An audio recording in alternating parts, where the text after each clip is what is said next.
Marilyn Mosby found guilty of perjury. Why the city police union is calling this karma for the former state's attorney. An ongoing FBI investigation into the Safe Streets program.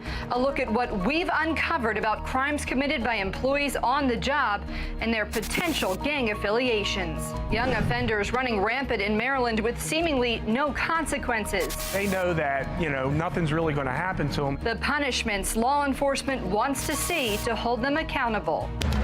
Live from WBFF in Baltimore, this is Fox 45 News at 4. We have continuing coverage tonight. Now that Marilyn Mosby has been convicted of 2 counts of perjury, Fox 45 News is looking at the verdict and what comes next. Good evening, I'm Kai Jackson. And I'm Maxine Stryker. We have continuing team coverage on the guilty verdict tonight. Jeremy Eldridge from EN Lawyers is joining us live to break down the decision, a potential appeal, and what comes next. But first, let's go to Fox 45's Amy Simpson as that reaction continues to come in. Amy? Yes, Maxine, Kai, some keeping their words mild, saying things like the jury has spoken, but others, like Baltimore's police union, sharing some harsh words for Marilyn Mosby. In 2019, she was once Baltimore City's top prosecutor. We want to say to the people of Baltimore, anything. Now, a jury finds Marilyn Mosby guilty of 2 federal perjury charges. And Baltimore's police union not mincing words after the conviction, taking to social media within an hour of Thursday's guilty verdict. Marilyn Mosby brought a city to its knees almost a decade ago with her lies regarding the Freddie Gray case. The FOP3 said, in part, she continued her campaign to destroy the rule of law in Baltimore throughout her tenure as state's attorney. The police union ending its message, saying, "Karma, Marilyn." Mosby, who spent 8 years as Baltimore City state's attorney, made national headlines when she indicted 6 Baltimore police officers after the death of Freddie Gray in 2015. they have probable cause to file criminal charges. None of those officers were ever convicted. And in 2021, Mosby announced her office would no longer prosecute what she called low-level crimes. Clearly, the data suggests that there is no public safety value in prosecuting these low-level offenses. Marilyn Mosby, rose to fame. She was truly the darling of the anti-cop left when, after the death of Freddie Gray. Sergeant Betsy Smith, spokesperson for the National Police Association, speaking to these Mosby headlines seen across the country. Was put up there as someone who was going to clean up the Baltimore City Police Department. But also says the city's rank and file officers are taking notice. I'm sure that there are police officers in Baltimore who are applauding the conviction of Marilyn Mosby. But I've got to say that, you know what most cops are doing in Baltimore today? They're going out there, they're doing their jobs, they're risking their lives. And I think that they all probably have a lot of hope that they're going to have a better relationship with the prosecutor's office moving forward. Marilyn Mosby, from top prosecutor to convicted by a jury of her peers. A seismic rise and fall. I know the FOP called it karma. I think I would call it our justice system at work. And Marilyn Mosby still faces a second trial for allegedly making false statements on a loan application, but no trial date has been announced. Reporting live tonight, Amy Simpson, Fox 45 News. Amy, thank you. Let's bring in Jeremy Eldridge from EN Lawyers. Jeremy, thank you for joining us today. No problem. So we got the guilty verdict yesterday. How long until we could see an appeal, and what chances would Mosby have if she wanted to try and get this decision thrown out? Well, the appeal itself is going to be filed quickly, if not within the next week. The issue with the appeal, however, is that appeals take time. I think the closest thing that we can compare it to in Baltimore was the trial of local attorney Kenneth Ravenel, which not only was one appeal to the Fourth Circuit, was several appeals beyond that, appeals of his sentence, appeals of him turning himself into jail to serve that 4-year sentence. And I think the same thing is probably going to be true of Marilyn Mosby. We'll see the original appeal if she is sentenced to a term of incarceration. She'll probably appeal to an en banc, meaning a panel of judges that could decide whether she should have to turn herself in or whether the jail is appropriate. She's likely going to take every single bite at that apple possible. Jeremy, Ms. Mosby is facing up to 5 years on each count for the perjury charges, so for a maximum of 10 years. What could we expect federally in terms of sentencing? Let's put the other trial off to the side because we don't even know when that's going to be scheduled at this point. Just this trial and verdict on its own merits. What likely would the judge do in terms of sentencing guidelines? The judge is likely going to stay within the prescribed guidelines, assuming they're somewhere between 15 to 21 months or 18 to 24 months. Judge Grigsby has already shown so far that she's very conservative. She gave Marilyn Mosby the opportunity to sever these cases, although a lot of lawyers didn't think that she would. She gave Mosby that bite at the apple to make sure that she got a fair trial. And now that she's had one, it's really unlikely that the judge is going to go below the guidelines. We see it more times with pleas. We see it rarely after trial because you get these extra additional points that can lower your sentence when you take a plea and when you maintain that culpability prior to sentencing. So there is a trial tax in that respect, meaning you just don't get the advantage of saying, I did it and I should get a lesser sentence. So I would expect a term of incarceration. And speaking of pleas, we know Mosby's still facing 2 mortgage fraud charges unrelated to the trial that just wrapped up. Do you think that we'll see her agree to some kind of plea deal there? And could there be the possibility of compounding, that plea with the sentence from the case that just wrapped up yesterday? Look, the U.S. Attorney's Office, whether it was under the prior U.S. Attorney or under the current regime with Eric Barron, they have not sought to make an example out of Marilyn Mosby. It's my understanding that the inside baseball here is they made some incredibly reasonable offers. They have a lot of other important violent crime to fight here, but Marilyn Mosby wanted to have a trial, and boy, did they give it to her. Could she have her attorneys go and try to get a plea here, maybe looking at some concurrent jail time? Of course, the U.S. Attorney's Office is always going to want to have less trials, more convictions, and more available prosecutors to spend their time on other cases. Certainly a possibility, but given what we've seen thus far, I'd anticipate a second trial in our future. Yeah, Jeremy, you said yesterday that the U.S. Attorney's Office, the prosecutors are in the driver's seat. It's your opinion they don't have any reason to offer her a deal at this point? No, and it's a bit counterintuitive, but it actually looks like the second case is stronger than the first, and you would normally try that first stronger case before the weaker one. But here, because Marilyn Mosby said, I'm going to testify in the first trial, the U.S. Attorney's Office said, fine, let that one go first, and then you can testify, and then we can potentially use your testimony in the second. So nothing about this case has been handled in the normal fashion, and I expect that trend to continue. And just one more quick question. I mean, when do you think we could possibly see this other trial get scheduled? The docket in the federal courts, I mean, I have cases going out a year, 18 months, 2 years. I don't think, like we saw with Marilyn Mosby originally saying, I want a trial in 70 days and I want to prove my innocence, there's a strong likelihood that we don't see this case for at least another 6 months to a year. All right, Jeremy Eldridge, thanks again for speaking with us here tonight. Thank you. Well, that verdict is just the latest chapter in Mosby's history of controversy. She first made national headlines months after she took office in 2015, as Amy mentioned, when she indicted 6 Baltimore City police officers in the death of Freddie Gray. While some praised her decision, others criticized those indictments, calling them a reckless rush to judgment. Another controversy involved her frequent out-of-town travel, though she maintained she did nothing wrong. She asked City Inspector General Isabel Cumming to investigate.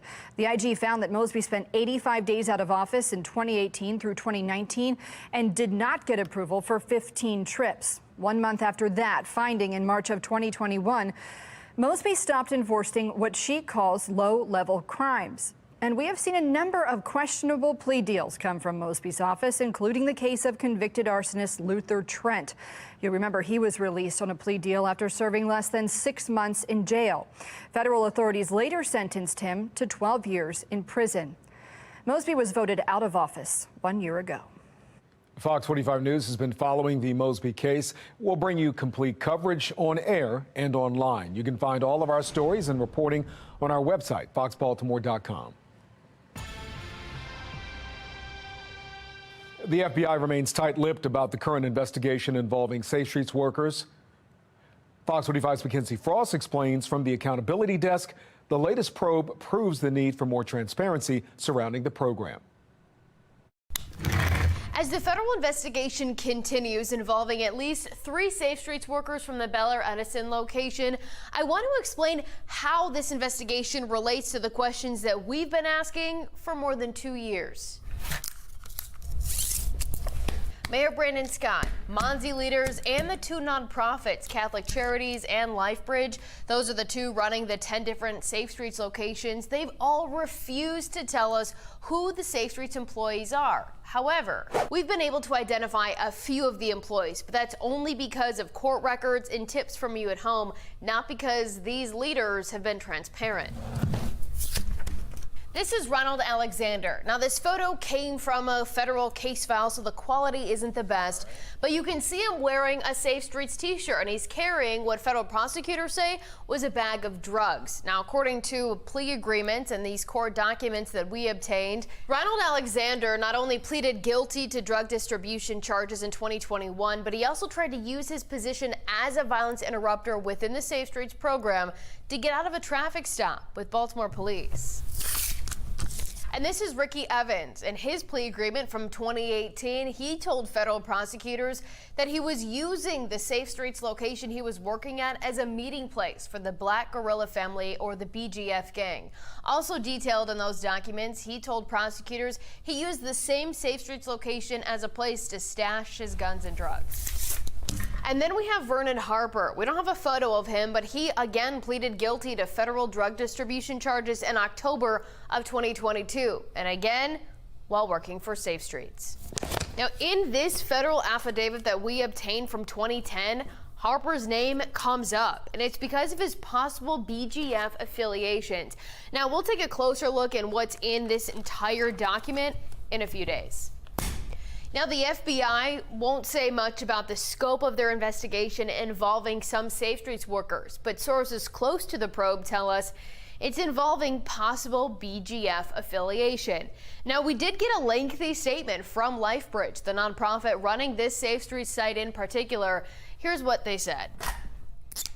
Part of the statement from LifeBridge Health: there is no reason to initiate any other investigations. This warrant was isolated to a single employee, and the Bel Air Edison site was his place of work. That was the focus of a search warrant. But we know that isn't true because the FBI executed 15 different search warrants, including David Caldwell. He's one of the Safe Streets workers that's now facing state-level charges because of an FBI raid. And 2 other Safe Streets workers also had federal agents show up at their house. And that's exactly why we've been asking questions of the mayor, Monzi, and the nonprofits running the Safe Streets locations. Questions like, will you release the names of the Safe Streets workers? When will you launch an investigation into all the Safe Streets sites? We'll continue to demand answers from city leaders to find out more information about how they're spending your tax dollars, and we're still digging for details about the latest FBI investigation into these Safe Streets workers and what could come next. At the Accountability Desk, Mackenzie Frost, Fox 45 News. Is there a punishment that could stop kids from committing crimes? We press law enforcement and lawmakers on how to make sure youth offenders are held accountable. The FBI is coming to Maryland, but the state of Virginia and the head of the FBI want to pump the brakes on Maryland's Victory Lap. We'll tell you why. And we're starting to see showers clear the state. We'll be left with mostly dry weather for the weekend, but cooler temperatures. I'll let you know what to expect for the weekend in my Weather Authority forecast.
Developing now, the FBI's new headquarters coming to Maryland, making the move away from its longtime base in D.C. The new complex will be near the Greenbelt Metro Station. That's in Prince George's County. About 40% of FBI employees already live in Maryland. Congress made the decision to move because the current FBI building is falling apart, and the relocation has a projected cost of about $200 million. Brad Bell from our Sinclair sister station in D.C. has the latest on the move and some reaction from top leaders in Maryland tonight. Brad?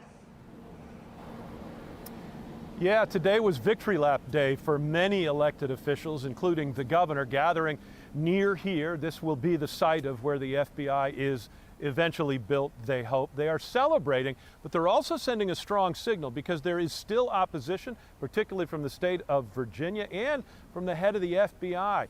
They're sending a signal that they believe this is game over, it is done, Maryland has won.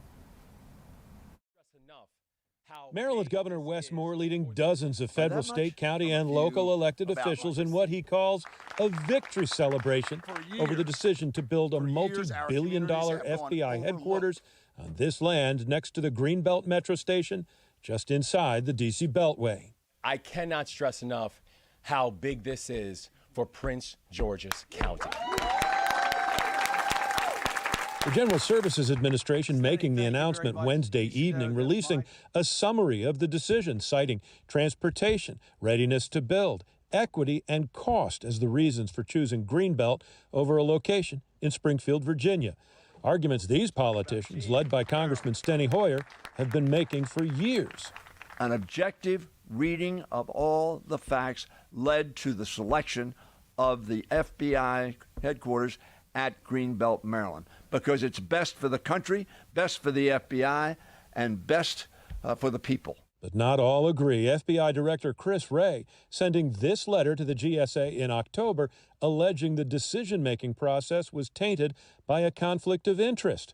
Ultimately, the GSA rejecting that notion, and Moore and what he calls Team Maryland are insisting there is no turning back now. We've had the battle. We won. This is a done deal. Decision made. There is no more conversation. There's no more deliberation. There's no more questioning. It's over. The FBI building will be coming to Maryland, and we could not be more excited, and we are ready.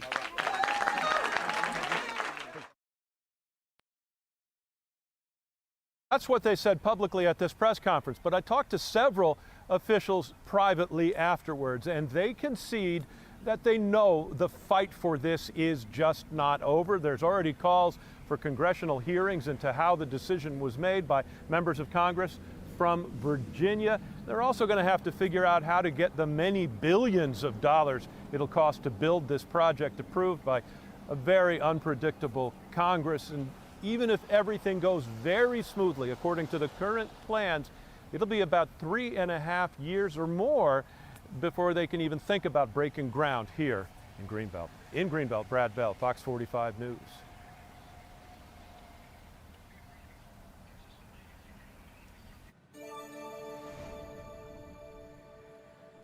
Well, Brad, thank you. Rain or shine, marches in the Baltimore Veterans Day Parade honored those who fought for our country today. Now, this happened downtown this afternoon. The dreary weather didn't stop citizens from showing their respect and appreciation, and we here at Fox 45 would like to say thank you to all of those who've served. Well, it certainly was a pretty gloomy day. We had showers over the state, but now the rain is starting to clear and it's starting to push out of our region. We're mostly dry, but we're left with cooler temperatures. The cool trend will last into the weekend, but so will the drier trend that we're starting to see. We've got a cold front that continues to move over the Atlantic and away from us. The showers also continue to push out of our area, and we will stay nice and dry overnight. But again, very, very cool outside right now. 46 for the current temperature and mostly cloudy over Baltimore with winds out of the west-southwest around 7 miles per hour. We're seeing temperatures in the 40s across the state. A little more sunshine in western Maryland where the rain has cleared. We're still seeing some cloudy skies, though, in southern Maryland and a few showers along parts of the eastern shore. For all of us, though, this is a massive cool down compared to where we were just 24 hours ago. Some of us over 20 degrees cooler than we were this time yesterday. Overnight, the numbers continue to fall. We're looking at lows in the 30s and in the low 40s. Then tomorrow, high temperatures stay close to average, only in the upper 50s and low 60s. We'll start tomorrow with plenty of sunshine, then we'll have a few clouds into the afternoon. Temperatures reach the 50s and possibly the low 60s. Overnight, it gets cool as temperatures fall to the 30s. For anyone tailgating on Sunday morning, just be prepared for those cool temperatures and have the layers. As we get closer to kickoff, we're looking at highs reaching the 50s. That is going to be well below average for this time of year, so you may want the layers for the game. 37 for the low tonight with areas of patchy fog. Again, we stay nice and dry. That rain is clearing. Tomorrow, our temperatures reach the upper 50s and the low 60s, keeping us right around average for this time of year. But as the weekend comes to an end, you can expect much lower temperatures. We'll be back to a below average pattern. We're looking at 53 on Sunday, so expect a few clouds for the Ravens game, then 57 with plenty of sunshine on Monday. After that, a warming trend, 59 on Tuesday and Wednesday, the low 60s on Thursday, then the mid 60s on Friday with the next chance for showers. Back to you. If you have a Kia or Hyundai, your car is a target. How some are trying to fight the spike in car thefts by upgrading their vehicles. And who will be Maryland's next senator? Talking with David Trone about his vision for the state and the country.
With President Biden's poll numbers waning, moderate Republicans believe that there's reason to be more cautious about impeaching him.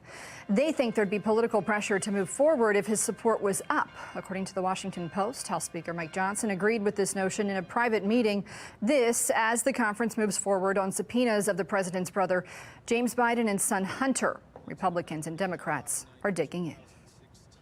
Remember, Joe said he didn't know anything about Hunter's business dealings. He didn't know anything of that. Point blank lie. It is amazing to me, Anderson, that rather than take the lesson from what Americans said yesterday, which is cut out the extremism, the fanaticism, the politics of personal destruction, they're just diving right back in again. Meanwhile, Johnson is both publicly and privately pressing for his members to conduct a thorough probe, one without a predetermined outcome. So far, there is no evidence connecting the president to any wrongdoing.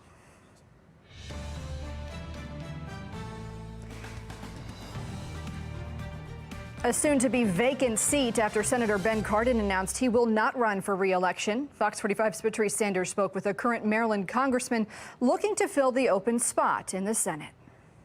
Earlier this year, Maryland Senator Ben Cardin announced he is stepping down. It is the first time that seat has been opened since 2006, and the race to fill it is competitive.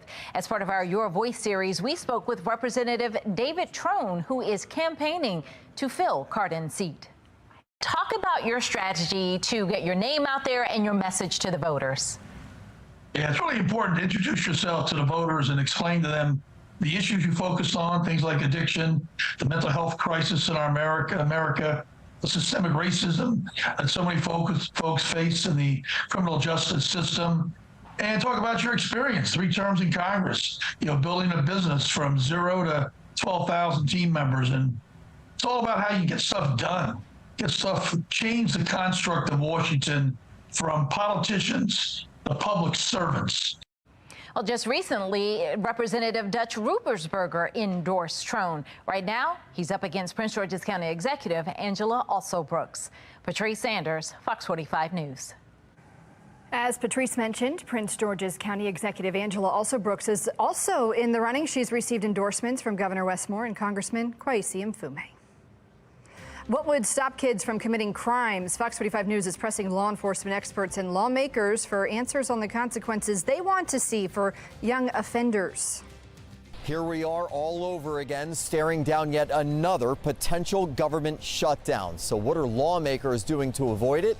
I'm Scott Thuman in Washington with a closer look.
Fox 45 News has continuing coverage on the youth crime crisis as we dig into new data on juvenile crime in Baltimore and track the fallout from a youth crime hearing in Annapolis.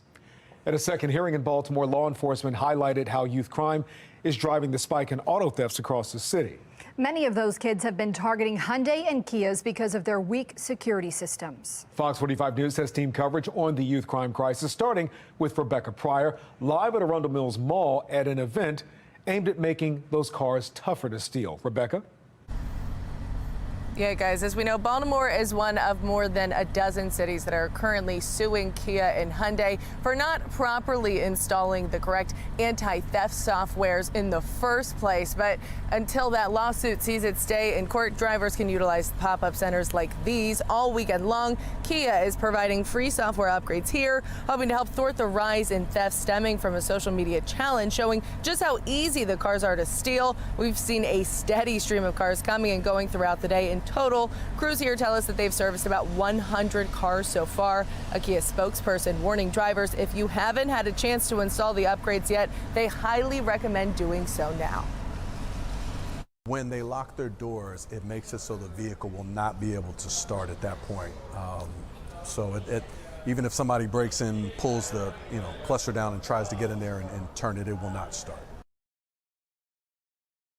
So far this year, Baltimore City has seen more than 9,500 auto thefts, a more than 200% increase from this time last year. And according to police, as you can imagine, the majority of them are Kias and Hyundai. So if you haven't had a chance to upgrade that anti-theft software in your Kia, this is your chance to do so. This event will be running all weekend long from 8 a.m. to 6 p.m. on both Saturday and Sunday.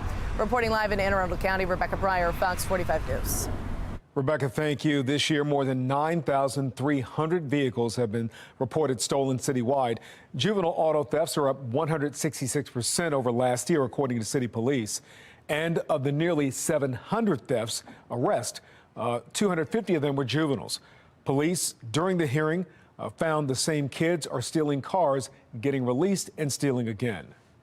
And it's not just car thefts. Violent crimes are also going unpunished. Earlier this month, a 12-year-old allegedly used a gun to steal a bike from a 31-year-old man. He was arrested but let out of DJS custody within hours. Police say hours later he was arrested again and charged with 2 more armed robberies. Baltimore Councilman Mark Conway says he's concerned over the seemingly lack of accountability in the case. It's especially troubling because these are young people. We've gotten to a point where folks are afraid of kids. Well, so far that 12-year-old has faced no consequences, and it's unclear what services, if any, he is receiving from the Department of Juvenile Services. In the midst of this juvenile crime, pressure is mounting on lawmakers in Annapolis to better hold young people accountable. Alexa Ashwell continues our team coverage with legislation that could be seen early next year. Alexa? Yes, Kai, and one piece of legislation slated to be introduced this upcoming session centers on young people and auto thefts, a big issue here in the city.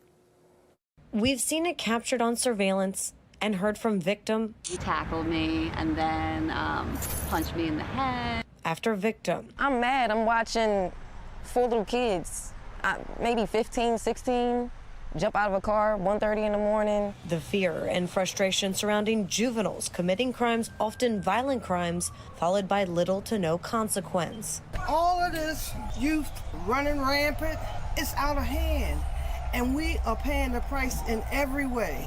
My car insurance is going up. I gotta stay in the window looking and hoping and praying. We don't go anywhere anymore. You're scared to death to step out your door.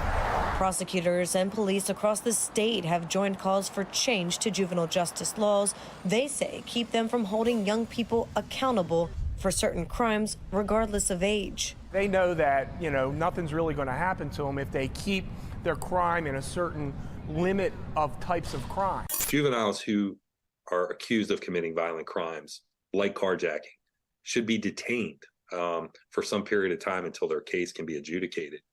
And they're not. In Annapolis, Maryland State Delegate Nino Mangione says he's in the process of drafting up a bill that will be introduced this upcoming session in January. I have a bill that makes stealing an automobile far more of a serious crime, regardless of age. Mangione says the message must be loud and clear in order to serve as a deterrent. What we need to do is start completely over with juvenile justice. Now, do we want to throw a kid's entire life away for a minor infraction? No. But if they harm or assault another person, there needs to be swift, serious repercussions. Now, I asked the delegate for details on his bill that he plans to introduce. He says he's still working on the language for it. Alexa Ashbaum, Fox 45 News. Fox 45 has heard from more than a dozen prosecutors across the state saying their hands are tied by the juvenile justice laws in place. They represent more than 5 million people, nearly 90% of the state's population. They come in, we can't detain them, they're back in the community the next day. We all have the same sad song, no matter where we are in the state. After 2 juveniles assaulted a woman in Butchers Hill earlier this month, they were let go just hours after being taken into DJS custody.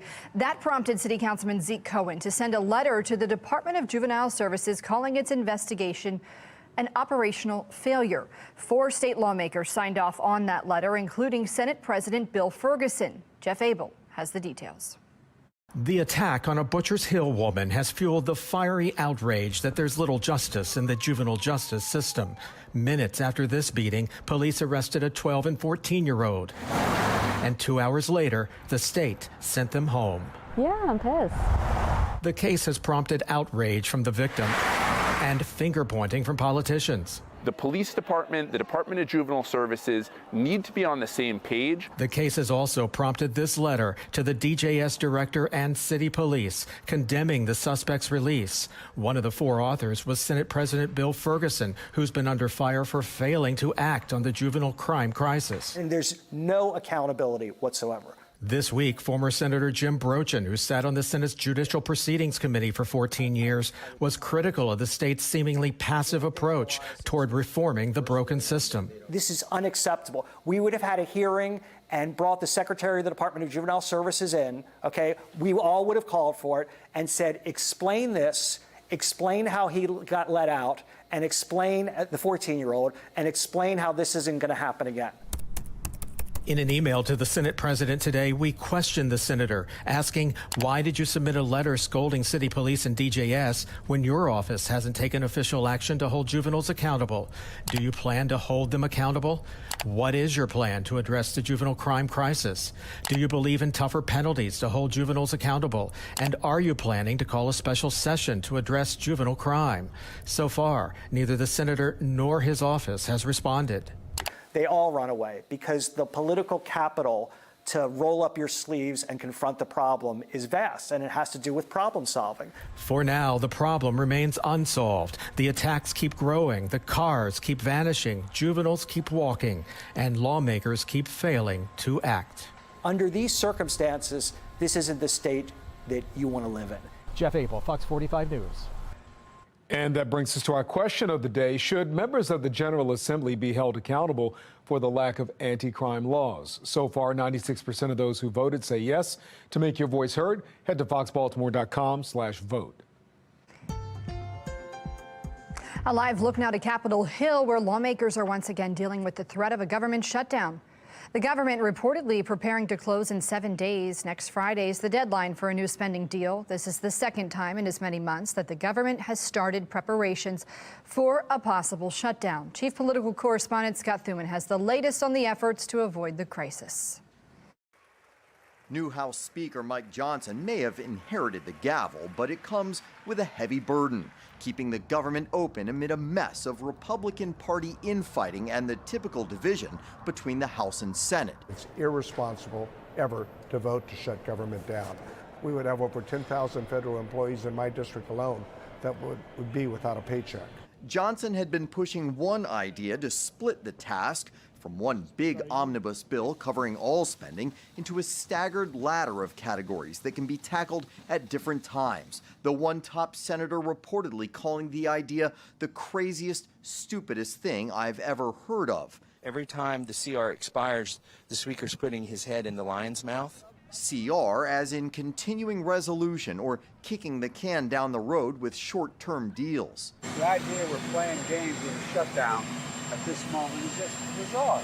If this all sounds like a broken record, that's because it was just 6 weeks ago that Congress narrowly avoided a shutdown by passing a CR, and now it looks like yet another temporary Band-Aid may be the solution. it really shows the conference is not united. We're going to have to heal ourselves to be able to serve the people. That from the previous Republican speaker, ousted in part for cutting deals with Democrats. Both sides butting heads over border security, aid to Israel and Ukraine, funding for the IRS, and new FBI headquarters. House Republicans eager to cut spending in the face of a nearly $34 trillion national debt. Worried if they can't figure it out, Senate Democrats will force them into an even more uncomfortable corner. We want government to actually run like it's supposed to, not be jammed with this huge omnibus bill that Senator Schumer likes to send to us with a big stinky Christmas package. We'd like to actually govern like we're supposed to govern, like our founding fathers wanted us to. In Washington, I'm Scott Thuman. A suspect behind bars manages to escape police custody. The search for one of Maryland's most wanted. And hundreds of veterans get the help they need when they return home. How one organization is thanking them for their service. And we're getting ready for cooler temperatures. We're looking at the upper 50s tomorrow, the low 50s on Sunday, then back to the upper 50s for Monday. I'll let you know when to expect higher temperatures in my Weather Authority forecast.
An ATM heist lands a man behind bars, but the suspect escapes from police custody. Here's Alexa Ashwell with Maryland's Most Wanted. Investigators say this man, 20-year-old Christian Green, used a forklift and a U-Haul truck to steal an ATM. He got caught, but managed to escape that very same day. That was a month ago, and now the U.S. Marshal Service needs your help tracking him down. October 4th, Canton Crossing. A restaurant manager is closing for the night when suddenly he hears a noise coming from the Truist Bank next door. In the ATM drive-thru, investigators say he notices a U-Haul truck, trailer, and a forklift.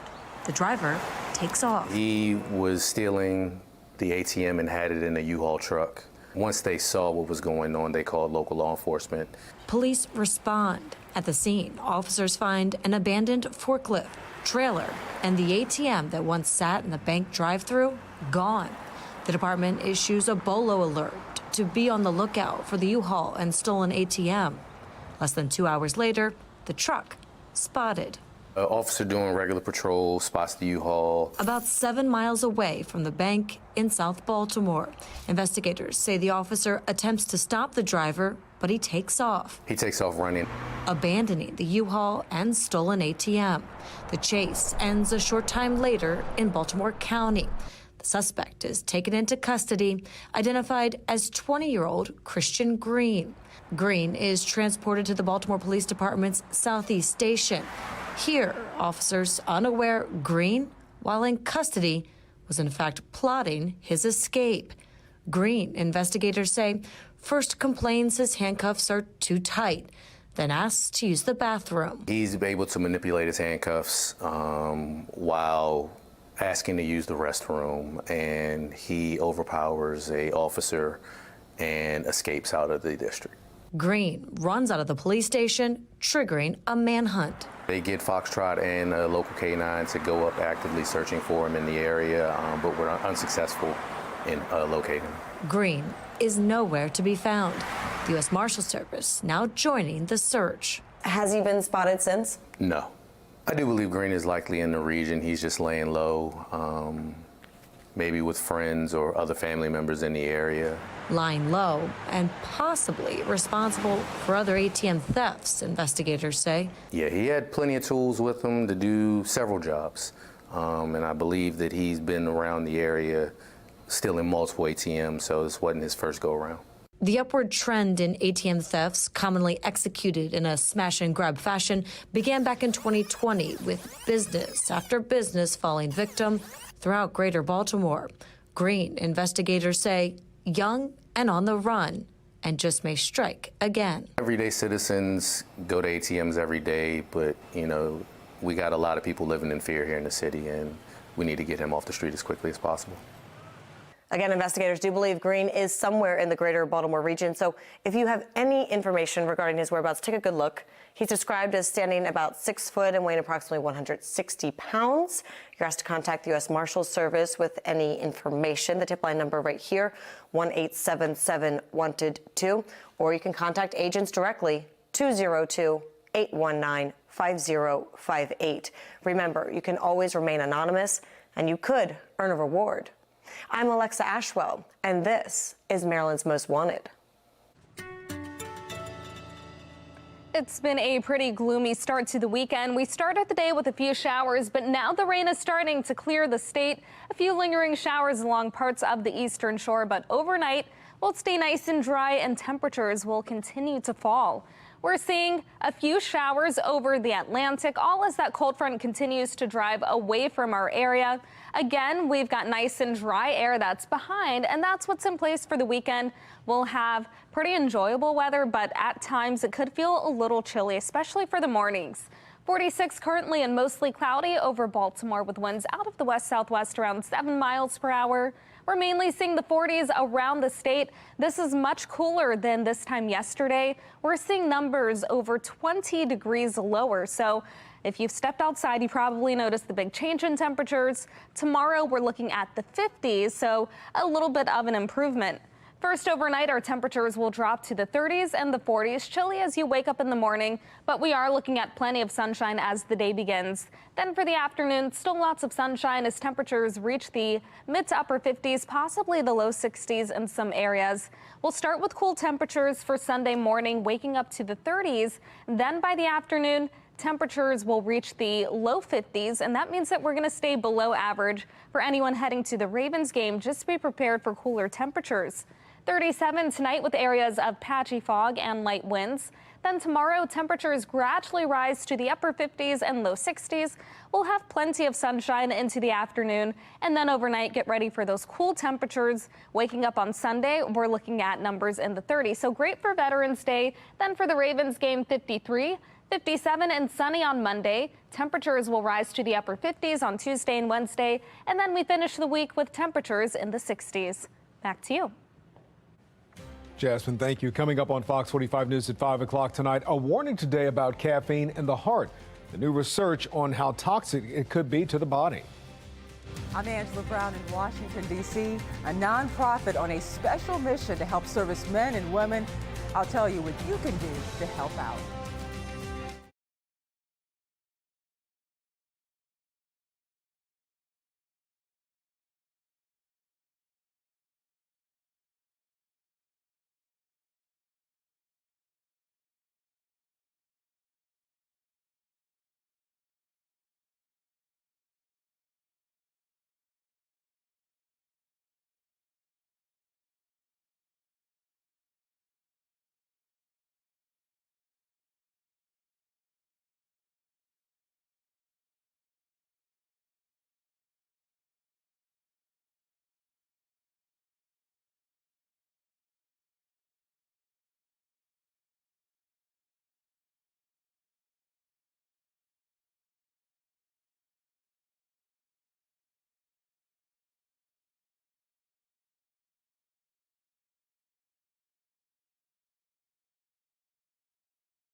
Americans across the country are getting ready to honor the brave men and women who have served their country. And this year, to honor men and women in uniform, we're highlighting programs helping service members. The National Desk Angela Brown takes a look at the unique program in Montana.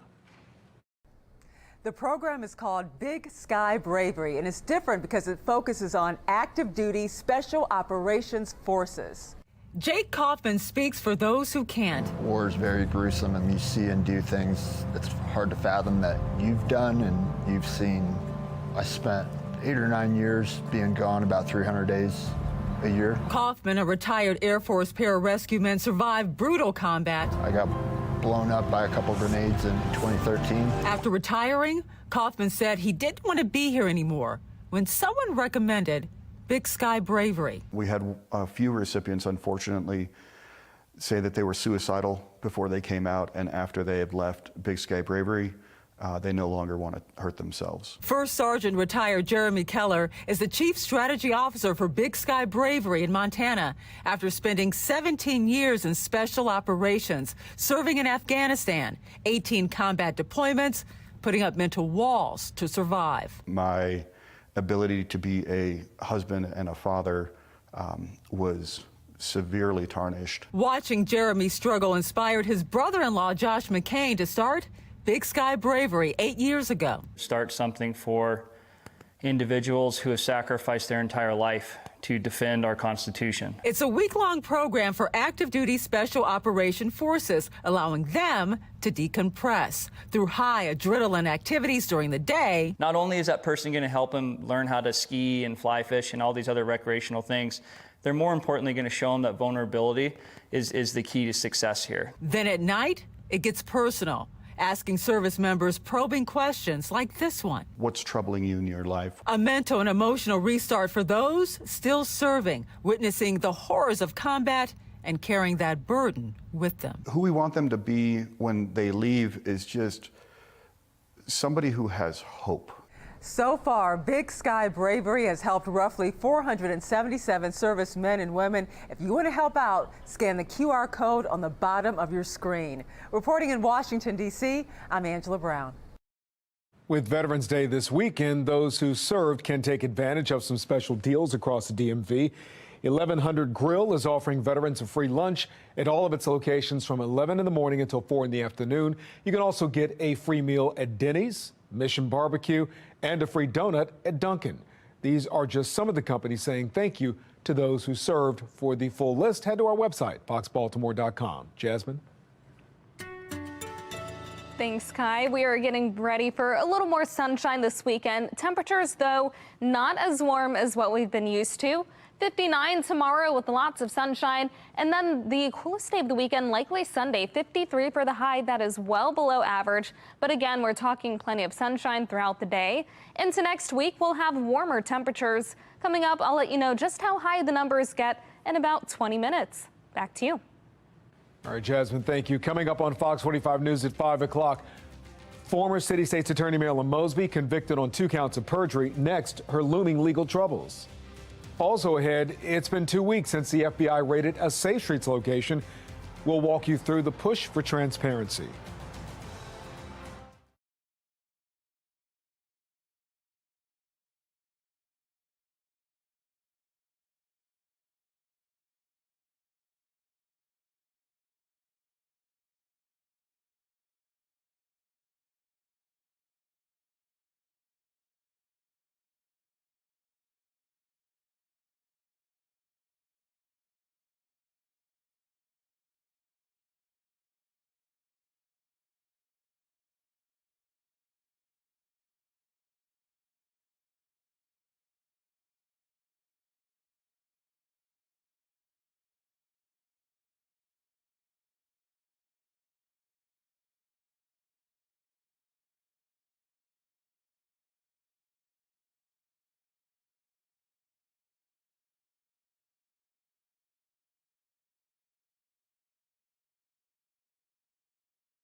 I'm Mackenzie Frost at the Accountability Desk, and we'll take a look at the latest from the FBI raid and investigation into Safe Streets employees, the lengthy criminal records of some former Safe Streets employees, and what we uncovered in court documents that suggest linking Safe Streets to possible gang affiliations isn't new. I want to say to the people of Baltimore, I'm blessed. I'm blessed. I have nothing else to say. Former City State's Attorney Marilyn Mosby convicted of 2 counts of perjury. New reaction and more on her looming legal fight. Gerstel Academy is honoring all our servicemen and women through their annual Veterans Day ceremony. I'm Olivia Dance, and coming up next, hear from students and veterans about the importance of today. Live pictures outside now as rain kicked off this Friday. We're tracking how your Veterans Day weekend is shaping up. Live from WBFF in Baltimore, this is Fox 45 News at 5. Calls for transparency tonight inside Baltimore's flagship gun violence reduction program. Good evening, I'm Maxine Stryker. And I'm Kai Jackson. It's been 2 weeks since the FBI raided a Safe Street site and the homes of a number of employees. Federal investigators are tight-lipped about their investigation, but as Fox 45's Mackenzie Frost explains from the Accountability Desk, the latest probe proves the need for more transparency surrounding the overall program. As the federal investigation continues involving at least 3 Safe Streets workers from the Bel Air Edison location, I want to explain how this investigation relates to the questions that we've been asking for more than 2 years. Mayor Brandon Scott, Monzi leaders, and the 2 nonprofits, Catholic Charities and LifeBridge, those are the 2 running the 10 different Safe Streets locations. They've all refused to tell us who the Safe Streets employees are. However, we've been able to identify a few of the employees, but that's only because of court records and tips from you at home, not because these leaders have been transparent. This is Ronald Alexander. Now, this photo came from a federal case file, so the quality isn't the best, but you can see him wearing a Safe Streets t-shirt, and he's carrying what federal prosecutors say was a bag of drugs. Now, according to plea agreements and these court documents that we obtained, Ronald Alexander not only pleaded guilty to drug distribution charges in 2021, but he also tried to use his position as a violence interrupter within the Safe Streets program to get out of a traffic stop with Baltimore police. And this is Ricky Evans. In his plea agreement from 2018, he told federal prosecutors that he was using the Safe Streets location he was working at as a meeting place for the Black Guerrilla family, or the BGF gang. Also detailed in those documents, he told prosecutors he used the same Safe Streets location as a place to stash his guns and drugs. And then we have Vernon Harper. We don't have a photo of him, but he again pleaded guilty to federal drug distribution charges in October of 2022. And again, while working for Safe Streets. Now, in this federal affidavit that we obtained from 2010, Harper's name comes up, and it's because of his possible BGF affiliations. Now, we'll take a closer look at what's in this entire document in a few days. Now, the FBI won't say much about the scope of their investigation involving some Safe Streets workers, but sources close to the probe tell us it's involving possible BGF affiliation. Now, we did get a lengthy statement from LifeBridge, the nonprofit running this Safe Streets site in particular. Here's what they said. Part of the statement from LifeBridge Health, there is no reason to initiate any other investigations. This warrant was isolated to a single employee, and the Bel Air Edison site was his place of work. That was the focus of a search warrant. But we know that isn't true because the FBI executed 15 different search warrants, including David Caldwell. He's one of the Safe Streets workers that's now facing state-level charges because of an FBI raid. And 2 other Safe Streets workers also had federal agents show up at their house. And that's exactly why we've been asking questions of the mayor, Monzi, and the nonprofits running the Safe Streets locations. Questions like, will you release the names of the Safe Streets workers? When will you launch an investigation into all the Safe Streets sites? We'll continue to demand answers from city leaders to find out more information about how they're spending your tax dollars, and we're still digging for details about the latest FBI investigation into these Safe Streets workers and what could come next. At the Accountability Desk, Mackenzie Frost, Fox 45 News. She was once the top prosecutor in Baltimore, but tonight Marilyn Mosby is facing jail time after being convicted by the U.S. government. A jury in Greenbelt finding Miss Mosby guilty of 2 counts of perjury. This after she signed documents claiming a financial loss during the pandemic. She then tapped into her city's retirement account without penalty. Governor Moore and Mayor Scott weighing in. no matter where you fall in this situation, this is a difficult day for the city of Baltimore, and I'm praying for her children because I know how difficult this must be for them. The jury has spoken. Marilyn Mosby still faces a second trial of making false statements on a loan application. And as we await that, we do have more reaction to her guilty verdict. Fox 45's Amy Simpson joins us live with continuing coverage. Amy? Yes, Maxine Kai, some keeping their reactions more mild than others, but Baltimore's police union in particular sharing some harsh words for social media. The FOP3 taking to social media within an hour of that guilty verdict yesterday, saying, quote, Marilyn Mosby brought a city to its knees almost a decade ago with her lies regarding the Freddie Gray case. Also saying, quote, she continued her campaign to destroy the rule of law in Baltimore throughout her tenure as state's attorney, and the police union ending its statement saying, quote, karma, Marilyn. Now, the police union, they're appearing to reference Mosby's indictment of 6 BPD officers after the death of Freddie Gray back in 2015. None of those officers were convicted. The union also appears to acknowledge Mosby's decision not to prosecute low-level crimes here in the city. And as Mosby's conviction is making national headlines today, the National Police Association also weighs in. I know the FOP called it karma. I think I would call it our justice system at work. I'm sure that there are police officers in Baltimore who are applauding the conviction of Marilyn Mosby. But I've got to say that, you know what most cops are doing in Baltimore today? They're going out there, they're doing their jobs, they're risking their lives. And I think that they all probably have a lot of hope that they're going to have a better relationship with the prosecutor's office moving forward. Now, Marilyn Mosby faces up to 5 years for each of those counts of perjury. There's no word yet on when sentencing will be. Reporting live tonight, Amy Simpson, Fox 45 News. Amy, thank you. Well, U.S. Attorney for Maryland Eric Barron is also reacting tonight. He said, quote, we respect the jury's verdict and remain steadfastly committed to our mission to uphold the rule of law, keep our country safe, protect the civil rights of all Americans, and safeguard public property. In our last hour, we spoke with attorney Jeremy Eldridge on what we could see when it comes to Mosby appealing this conviction. Well, the appeal itself is going to be filed quickly, if not within the next week. The issue with the appeal, however, is that appeals take time. I think the closest thing that we can compare it to in Baltimore was the trial of local attorney Kenneth Ravenel. We'll see the original appeal. If she is sentenced to a term of incarceration, she'll probably appeal to an en banc, meaning a panel of judges that could decide whether she should have to turn herself in or whether the jail is appropriate. She's likely going to take every single bite at that apple possible.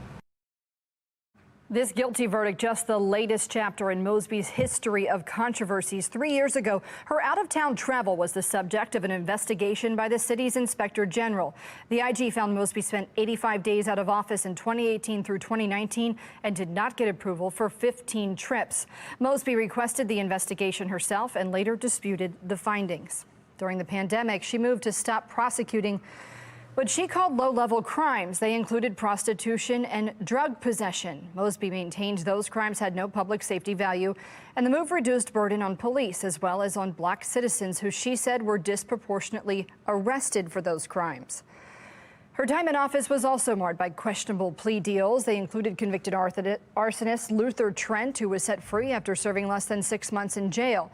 Federal authorities later sentenced him to 12 years in prison. And before all of that, her decision to bring indictments against 6 Baltimore police officers in the death of Freddie Gray thrust her into the national spotlight back in 2015. She failed to convict any of them. Mosby lost re-election 1 year ago. Trust Fox 45 News to bring you complete coverage on what's next for Marilyn Mosby. We'll follow it and bring you complete coverage on air and online. We have an update after police say a homeowner shot 2 burglary suspects yesterday. Baltimore County Police say the homeowner won't be charged. That incident happened at a home right by Stansbury Point. One of the suspects was found at the home and the other in a wooded area. Both are being treated for their injuries. Young people have been accused of crimes in Maryland, and in the midst of this crisis, pressure is mounting on lawmakers to better hold young people accountable. Alexa Ashwell joins us live now with legislation we should expect to see early next year. Alexa? Yes, one piece of legislation slated to be introduced centers on young people and auto thefts. As we know, a big issue here in Baltimore City. We've heard from people, victims of these crimes, police, prosecutors across the state joining calls for change to juvenile justice laws. They say keep them from holding young people accountable. In Annapolis, Maryland State Delegate Nino Mangione says he's in the process of drafting up a bill that makes stealing a car a serious crime regardless of age. What we need to do is start completely over with juvenile justice. Now, do we want to throw a kid's entire life away for a minor infraction? No. But if they harm or assault another person, there needs to be swift, serious repercussions. Juveniles who are accused of committing violent crimes, like carjacking, should be detained for some period of time until their case can be adjudicated. And they're not. That was law enforcement expert Jason Johnson weighing in on the changes he believes should also be made. I asked the delegate for more details on the bill he plans to introduce. He says he's still drafting up the language of it, and it will be introduced this upcoming session in January. Alexa Ashwell, Fox 45 News. Well, as we see a rise in car thefts, Kia is helping drivers beef up security. The software upgrade they're providing drivers in the area. The FBI announces its new headquarters will be built in Prince George's County, coming up while some are celebrating while others are speaking out against the move. The nation marks another Veterans Day tomorrow. How the region is honoring servicemen and women.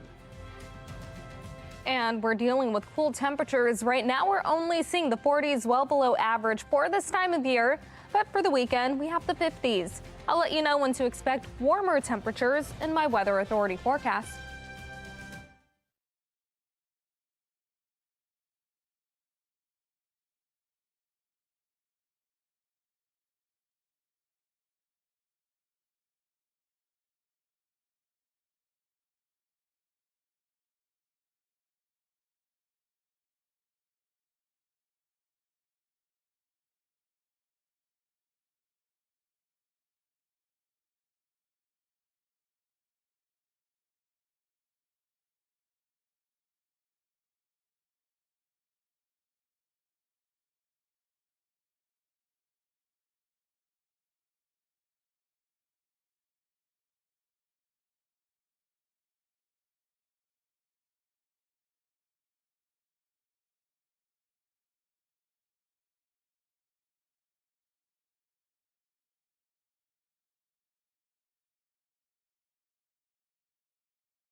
Fox 45 News, winner of 16 2022 Regional Emmy Awards, more than all other Baltimore news stations combined.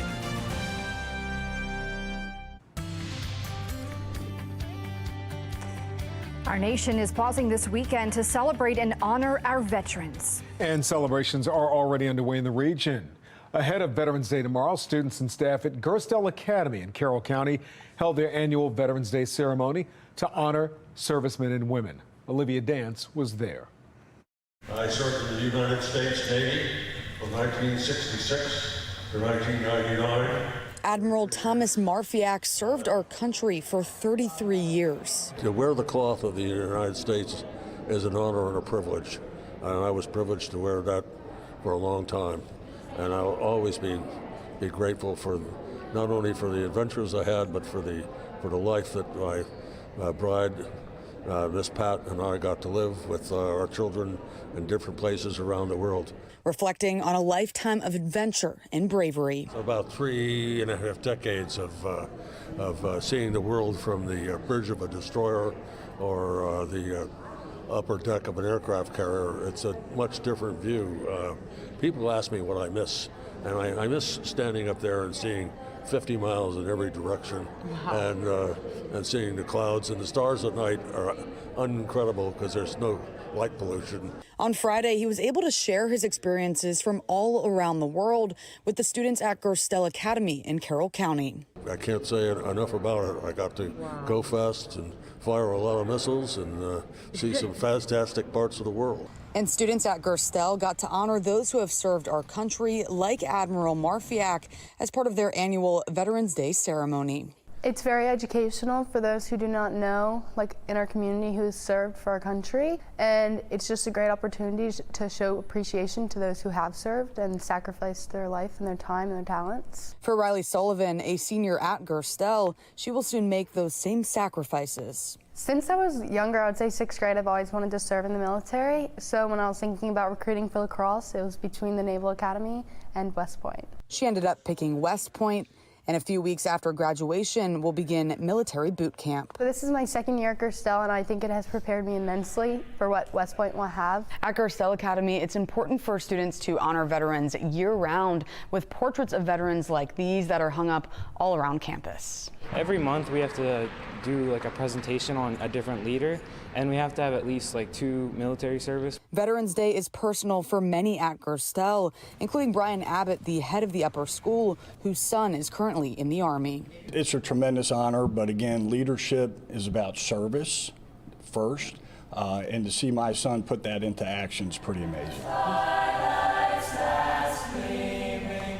And just like the Gerstel way, we can all remember to honor our veterans for more than just a day. Reporting in Carroll County, I'm Olivia Dance, Fox 45 News. President Joe Biden marking Veterans Day with new actions to protect veterans. He's expected to make all World War II vets eligible for no-cost health care under the Department of Veteran Affairs, as well as expanding coverage for costs associated with Parkinson's disease. The Biden administration is also unveiling new steps to protect veterans and their families from fraud scams. And Veterans Day brings along a host of special offers and discounts for veterans. We have compiled the list for you. Head to foxbaltimore.com/newslinks to find it. Well, rain or shine, marchers in the Veterans Day Parade were determined to honor those who fought for the country. This was the scene in downtown Baltimore this afternoon. The dreary weather didn't stop those from showing their appreciation with this Veterans Day Parade. We want to say thank you from here at Fox 45 to all of those who have served our country. Yeah, absolutely. A big thank you. And it was dreary. It's cold today. Right? It feels like fall. Yeah, it really does. And tomorrow still on the cooler side, but at least we're welcoming in the sunshine. So the rain that we saw is starting to clear the state. We still have a few very spotty showers along parts of the eastern shore, but over the next few hours that will start to clear, and we're looking at a dry night around much of the state. We're seeing more showers over the Atlantic as the rain continues to push out. We had a cold front that led to cooler temperatures, and we are really feeling that cool down. 45 for the current temperature and mostly cloudy over Baltimore with winds out of the west around 9 miles per hour. Around the state, most of us are seeing temperatures in the 40s, even lower numbers as we look toward western Maryland. Clear skies there, though. Compared to this time yesterday, temperatures for some areas over 15, even 20 degrees lower. So you probably noticed the big cool down. Tomorrow, we're looking at highs a little bit closer to average. First, overnight will drop to the upper 30s and the low 40s. Chilly as you wake up in the morning, but we are expecting a nice and sunny start to the day. Then into the afternoon, plenty of sunshine still as those temperatures reach the 50s and possibly the low 60s. Overnight into Sunday, numbers will fall to the 30s, starting with cold temperatures again. So for anyone planning on tailgating, just be prepared for the 30s and 40s before the game. Then as we get closer to 1 o'clock, temperatures will reach the low 50s, and that means we'll stay below average for this time of year. 37 for the low temperature overnight with patchy fog and otherwise mostly clear skies. Then tomorrow, our highs will reach the upper 50s and the low 60s. We'll have plenty of sunshine, and then into Sunday, you'll notice that the temperatures will be much lower. 53 for the high, then 57 on Monday with plenty of sunshine, 59 on Tuesday and Wednesday. Temperatures will continue to rise as we head into the second half of the week. 63 on Thursday and above average for this time of year. Then as we head into the weekend, temperatures will be in the mid 60s on Friday, and we'll have the next chance for a few spotty showers. Back to you. A warning today about caffeine and the heart, the new research on how toxic it could be to the body. And the Baltimore Ravens gearing up to host the Browns this Sunday. Straight ahead, how the team could be in the best shape when it comes to their health. But first, who will Maryland send to Congress to occupy the seat of Senator Cardin? Next, why Congressman David Trone says he's the perfect candidate.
A soon-to-be vacant seat after Maryland Senator Ben Cardin announces he will not run for re-election. Fox 45's Patrice Sanders spoke with a Maryland representative looking to fill the seat.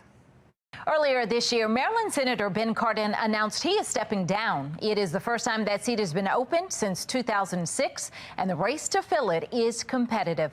As part of our Your Voice series, we spoke with Representative David Trone, who is campaigning to fill Cardin's seat. Talk about your strategy to get your name out there and your message to the voters. Yeah, it's really important to introduce yourself to the voters and explain to them the issues you focus on, things like addiction, the mental health crisis in our America, the systemic racism that so many folks face in the criminal justice system, and talk about your experience, 3 terms in Congress, building a business from 0 to 12,000 team members. And it's all about how you get stuff done, change the construct of Washington from politicians to public servants. Well, just recently, Representative Dutch Rubersberger endorsed Trone. Right now, he's up against Prince George's County Executive Angela Alsobrooks. Patrice Sanders, Fox 45 News. Kia is offering a free software update to drivers as we continue to see a rise in car thefts. We're live in Anne Arundel County with the event going on right now. President Biden will meet the president of China next week in California. What the 2 leaders are expected to discuss. Plus, the pushback tonight after the FBI announces its new headquarters will be built in Greenbelt. Hear from Governor Moore.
We're following 3 big stories right now at 5:30. A new FBI headquarters coming to Greenbelt, Maryland, all about the new site and the controversy surrounding it. In Annapolis, 1 lawmaker's plan to combat juvenile crime. What we know about possible new legislation.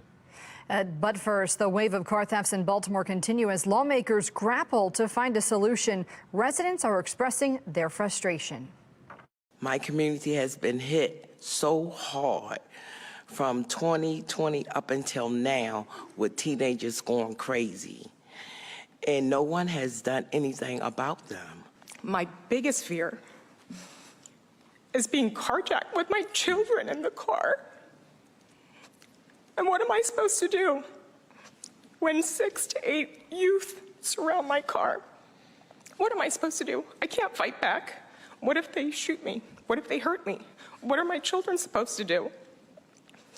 We need to stop this and hold these kids accountable. Brad Bell, Jeff Abel, and Rebecca Pryor have the full details of these stories. Let's first get to the rise in car thefts across Maryland. Rebecca Pryor live in Anne Arundel County at a special event. Rebecca, what's going on? Yeah, well, we're here where Kias are getting anti-theft software upgrades, and we have seen a steady stream of cars coming in to do so today. This as thousands of Kias are targeted by theft this year. I love my car. For more than a decade, Bridget Colville's beloved Kia has been her trusted form of transportation. It's a good car, very reliable. But now her lack of trust in the car's anti-theft software, it's a big concern no matter where you live now, has taken her here. Throughout the weekend, Kia hosting a pop-up service center dedicated to installing new software designed to make it difficult to use methods made popular by a viral TikTok challenge showing how easy the cars are to steal. When they lock their doors, it makes it so the vehicle will not be able to start at that point. So even if somebody breaks in, pulls the cluster down and tries to get in there and turn it, it will not start. It comes as car thefts taking off across the city. So far this year, Baltimore has seen more than 9,500 auto thefts, a more than 200% increase from this time last year. When he got in the car, I mean, he was in there about a minute. It happened in a matter of 60 seconds. Not even. I was so upset. It just feels like a violation. And according to police, the majority of cars stolen, Kias and Hyundais. That's why our carjackings are done. The young people and criminals have just switched to stealing cars, which is easier now. Baltimore joining more than a dozen cities across the country suing the automakers for failing to equip their vehicles with proper anti-theft software in the first place. But while that lawsuit awaits its day in court, so I try not to park where it's dark. When I park, I double the lock. Drivers remaining on high alert. You know, like boop, boop, boop. Hoping these upgrades will truly pump the brakes on the ongoing theft. So again, these software upgrades, they are completely free of charge, and they only take about 20 minutes to install. This event's going to be going on all weekend long. For the details, you can find it in this story on our website at foxbaltimore.com. Reporting live, Rebecca Pryor, Fox 45 News. Rebecca, thank you. On Wednesday, the Baltimore City Council held a hearing to address the car theft crisis. Police say more than 38% of those arrested are juveniles, many of them arrested multiple times for the exact same crime. But only 2/3 of those suspects are reported to the Department of Juvenile Services, and only 5% end up serving time in a DJS facility. The rest receive probation or have charges pending or have their charges dismissed entirely. The City Council was critical of those numbers, saying change isn't possible without consequences. Baltimore City, we are failing our young people. And if we're not getting the job right, and they see that we're acting a fool, and we're not taking them seriously, they're not going to take us seriously. We are having a crisis around young people that are committing very violent crimes, being arrested, and then not being fully held accountable. We've also heard from more than a dozen prosecutors across the state saying they believe their hands are tied by the juvenile justice laws. They represent more than 5 million people, nearly 90% of the state's population. They know that, nothing's really going to happen to them if they keep their crime in a certain limit of types of crime. They come in, we can't detain them, they're back in the community the next day. We all have the same sad song, no matter where we are in the state. In Annapolis just this week, lawmakers held a second hearing into the rise in juvenile crime. They've yet to pass any legislation addressing the issue, though. Fox 45 News' Jeff Abel has more. The attack on a Butchers Hill woman has fueled the fiery outrage that there's little justice in the juvenile justice system. Minutes after this beating, police arrested a 12 and 14-year-old. And 2 hours later, the state sent them home. Yeah, I'm pissed. The case has prompted outrage from the victim and finger-pointing from politicians. The police department, the Department of Juvenile Services need to be on the same page. The case has also prompted this letter to the DJS director and city police condemning the suspect's release. One of the 4 authors was Senate President Bill Ferguson, who's been under fire for failing to act on the juvenile crime crisis. And there's no accountability whatsoever. This week, former Senator Jim Brochin, who sat on the Senate's Judicial Proceedings Committee for 14 years, was critical of the state's seemingly passive approach toward reforming the broken system. This is unacceptable. We would have had a hearing and brought the Secretary of the Department of Juvenile Services in, okay? We all would have called for it and said, explain this, explain how he got let out, and explain the 14-year-old, and explain how this isn't going to happen again. In an email to the Senate president today, we questioned the senator, asking, why did you submit a letter scolding city police and DJS when your office hasn't taken official action to hold juveniles accountable? Do you plan to hold them accountable? What is your plan to address the juvenile crime crisis? Do you believe in tougher penalties to hold juveniles accountable? And are you planning to call a special session to address juvenile crime? So far, neither the senator nor his office has responded. They all run away because the political capital to roll up your sleeves and confront the problem is vast, and it has to do with problem solving. For now, the problem remains unsolved. The attacks keep growing, the cars keep vanishing, juveniles keep walking, and lawmakers keep failing to act. Under these circumstances, this isn't the state that you want to live in. That was Jeff Abel reporting. That brings us to our question of the day now. Should the General Assembly be held accountable for the lack of anti-crime laws? So far, 98% say yes. You can make your voice heard by going to foxbaltimore.com/vote.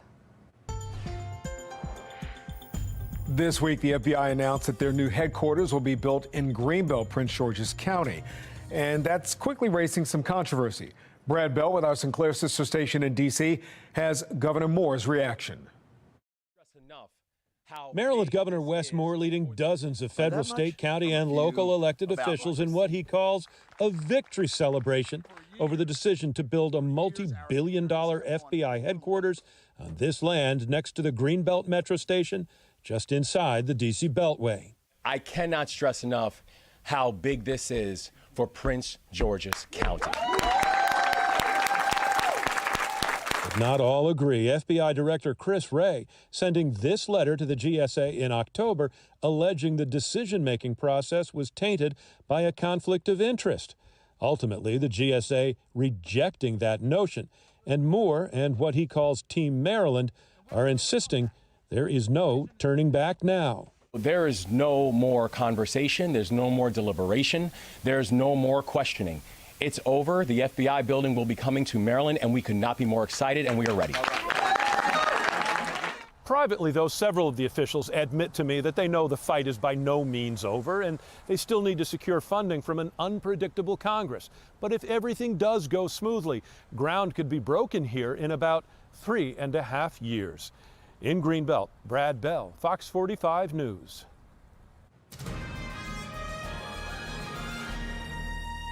Taking a look at the Fox 45 quad box, President Biden is set to meet with Chinese President Xi Jinping next week on Wednesday.